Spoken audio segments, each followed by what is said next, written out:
এই বিশ্বের যত মুসলমানেরা কালেমা বুঝে পড়ে তাদেরই টার্গেট করে আছে ইহুদিরা।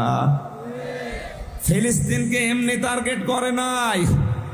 82 বার যদি বিশ্ব নবীকে ওরা জীবিত অবস্থায় মেরে ফেলার জন্য টার্গেট নেয়, এমনকি মারা যাওয়ার পরেও তাকে কবর থেকে তুলে নেওয়ার জন্য ষড়যন্ত্র করেছিল। তাহলে আজও বিশ্বে যারা সত্যি নবীর মতো কালেমার কথা বলে, কালেমা পড়ে, তাদেরও বিরুদ্ধে ষড়যন্ত্র ইহুদি আর খ্রিস্টানরা করবে। আমেরিকার সুরটা একটু নরম দেখে অনেকে বিভ্রান্ত হচ্ছে। না, ইহুদি, খ্রিস্টান, বৌদ্ধ, হিন্দু, মাজুসি, শুধু মুসলমান বাদ দিয়ে 4500 জাতি এখন দুনিয়ায়, সব ওরা এক। কোরআনে কারিমে আল্লাহ পররাষ্ট্রনীতির আয়াত দিয়েছেন, ইয়া আইয়ুহাল্লাযীনা আমানু লা তাত্তাখিযুল ইয়াহুদা ওয়ান নাসারা আউলিয়া বা'দুহুম আউলিয়াউ বা'দ। খুব ভালো করে শোনেন, হয়তো আয়াতটা এভাবে শোনেননি।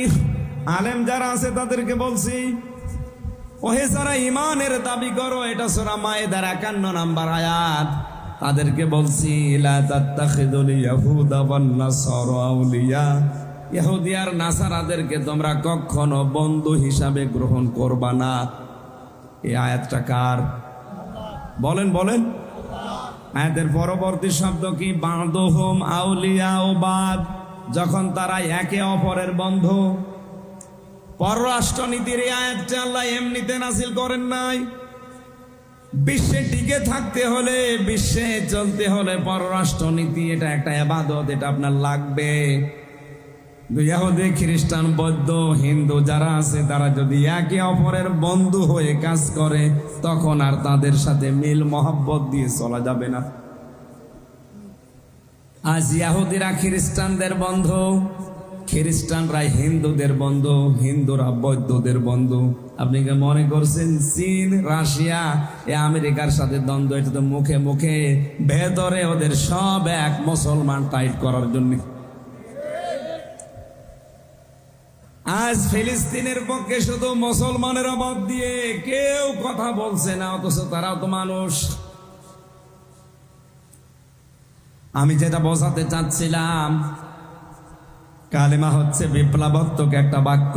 এ বাক্য বলতে গেলে এর বিরুদ্ধে যারা আছে অবশ্যই তাদের সাথে সংঘাত হবে, মাস্ট বি। আল্লাহ আমাদেরকে কালেমা সাইয়্যিদ কুতুবের মতো বোঝার তৌফিক দিন, বলেন আমিন। তাকে ফাঁসির আসামি যখন করা হয়েছে, ফাঁসি দেওয়ার আগে জেলখানার যিনি ইমাম থাকে, খতিব থাকে, উনি এসে কালেমা পড়াবে। ডাক দিয়ে বললেন, আল্লাহর বান্দা, এই কালেমাটার দাওয়াত দিতে গিয়ে আজ আমার ফাঁসির রায় দিয়েছে, এখনই আমাকে মেরে ফেলবে। আর এই কালেমা পড়ি আপনি বেতন পাবেন, নজর পাবেন, নিয়াজ পাবেন, আপনার মর্যাদা আরো বাড়বে রাষ্ট্রে। সুতরাং আপনি ভালো করে শুনে নেন, আপনার কালেমা আর আমার কালেমা কখনো এক না।